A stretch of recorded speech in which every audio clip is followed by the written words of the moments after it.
How to deactivate your Facebook account.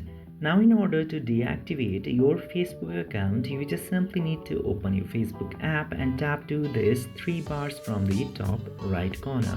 After tapping in there, you will get to see the option of gear. Tap to gear button and go to the account center, which will be in the very top.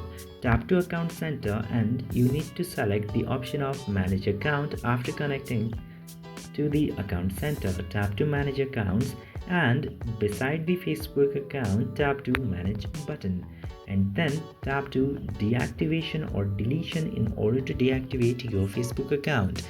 Then from this page, you will already be selected to deactivate account. Simply tap to continue.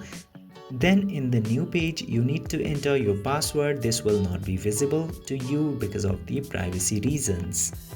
Just simply enter your password and tap to continue, then select any reason from here and tap to continue, and after that again tap to continue, then once again tap to deactivate my account, and your Facebook account will be deactivated this easily.